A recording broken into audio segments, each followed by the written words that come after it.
عورت کی آواز کا پردہ ہے.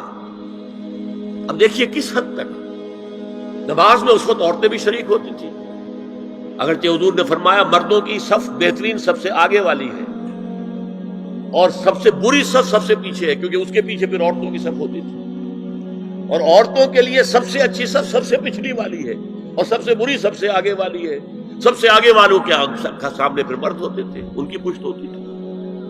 تو اسی طریقے سے اگر غلطی کی ہے تو مرد جو ہے کہے گا سبحان اللہ. امام سے غلطی ہو گئی ہے، مرد کیا کہے گا؟ سبحان اللہ. عورت کیا کرے گی؟ اپنے ایک ہاتھ کے پشت پر اپنا ہاتھ مارے گی، اپنی آواز نہیں نکالنی. آواز کا پردہ، چھونے کا پردہ یہاں تک ہے کہ حضور نے کبھی کسی عورت سے ہاتھ نہیں ملایا، اور آپ جب بیعت بھی لیتے تھے تو بس زبانی الفاظ کہلوائے اور کہا ٹھیک ہے بیعت ہو گئی، یا ایک کپڑا پکڑا، اس کا ایک سرا اپنے ہاتھ میں دوسرا سرا اس خاتون کے ہاتھ میں، یا ایک تشت کے اندر پانی بھرا، اس میں ایک طرف اس نے انگلیاں ڈال لی اور ایک طرف حضور کی انگلیاں. لیکن مسافر لا اسافر النساء، ایک دفعہ ہوا بھی کہ بعض خواتین نے جب بیعت کی ہے تو پھر انہوں نے ہاتھ آگے بڑھایا مسافر کے لیے. حضور نے فرمایا انی لا اسافر النساء، میں عورتوں سے مسافرہ نہیں کرتا. اسلام میں پردے کتنے ہوئے؟ پہلا پردہ 4 دیواری، گھروں میں رہو، یہ پہلا پردہ ہے. جیسے ڈیفنس لائنز ہوتی ہے نا فوج کی، یہ فرسٹ ڈیفنس لائن، سیکنڈ ہے، تھرڈ ہے. پہلی کو عبور کر کے کوئی آ جائے تو سیکنڈ ہے، سیکنڈ سے گزرے تو نہیں. پہلا پردہ 4 دیواری، اس میں محرم آئے گا. اب دیکھیے اسی پر ہماری تہذیب استوار ہوئی، اسی پر ہمارا آرکیٹیکچر بنا. گھر ایسے بنے کہ مردانہ علیحدہ زنانہ علیحدہ. چھوٹا آدمی ہے تب بھی بیٹھک علیحدہ، بیٹھک باہر سے کھلے گی اور پھر ڈیوڑی سے ہو کر پھر گھر کے اندر جائیں گے. مرد آئیں گے تو یہاں بیٹھیں گے، اندر نہیں جائیں گے. اندر تو صرف وہی جائیں گے جو محرم ہے، ابدی محرم. دوسرا پردہ ستر، گھر کے اندر جو محرم آ گئے ہیں ان کے سامنے چہرہ تو کھلے گا، باقی جسم کا کوئی حصہ بھائی بہن کا نہیں دیکھ سکتا، اور باپ بیٹی کا نہیں دیکھ سکتا، بیٹا ماں کا نہیں دیکھ سکتا. یہ ستر. عورت پوری کی پوری عورت ہے. عورت کہتی ہے چھپانے کی چیز کو. عورات النساء، عورتوں کی چھپی ہوئی چیزیں جن پر ظاہر نہیں ہوئی. لم یظہروا علی عورات النساء، ابھی تک ہم نے لفظ پڑھایا. ابھی تیسرا پردہ ہے چہرے کا پردہ. یہ ہے غیر محرموں سے، اور جب کہ گھر سے باہر نکلنا ہو اس کے لیے سورہ احزاب میں نے کہا تھا گھر سے باہر کا پردہ. چہرے کا پردہ وہ غیر محرموں سے ہے، اور گھر سے باہر نکلے گی تو غیر محرم سامنے آئیں گے. یا ایھا النبی قل لازواجک وبناتک ونساء المؤمنین یدنین علیہن من جلابیبہن ذالک ادنی ان یعرفن فلا یؤذین وکان اللہ غفورا رحیما. اے نبی صلی اللہ علیہ وسلم کہہ دیجئے اپنی بیٹیوں سے اور اپنی بیویوں سے اور مسلمانوں کی خواتین سے.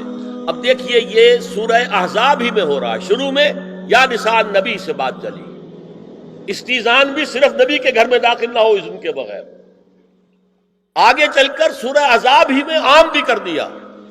قل لازواجک وبناتک ونساء المؤمنین، کہہ دیجئے اپنی بیویوں سے، اپنی بیٹیوں سے اور اہل ایمان کی خواتین سے، یدنین علیہن من جلابیبہن، کہ وہ اپنے چہروں کے اوپر اپنی جلباب کو لٹکا لیا کریں،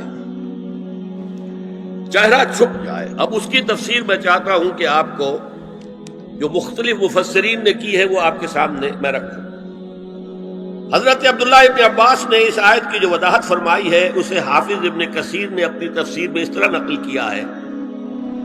اللہ نے مسلمان عورتوں کو حکم دیا ہے کہ جب وہ کسی کام کے لیے گھروں سے نکلیں تو اپنی چادروں کے پلو اوپر سے ڈال کر اپنا منہ چھپا لیں اور صرف ایک آنکھ کھلی رکھیں.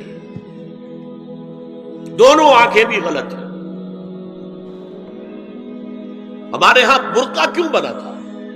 دیکھیے چادر میں عورت لپٹی ہوگی، اس کا ہاتھ جو ہے اس چادر کو سنبھالنے میں آکوپائی ہو جائے گا۔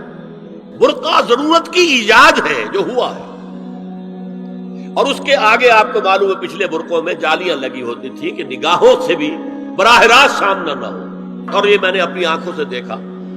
انقلاب ایران کے بعد جو حاجی آئے ایران سے، ان کو جو میں نے دیکھا ہے، اس طرح چادر میں ملبوس عورتیں ہوتی تھی، لمبی سی چادر، ایک ہاتھ سے اس کو اس طرح پکڑا ہوا ہے، اور صرف ایک آنکھ کھلی ہے، دوسری نہیں۔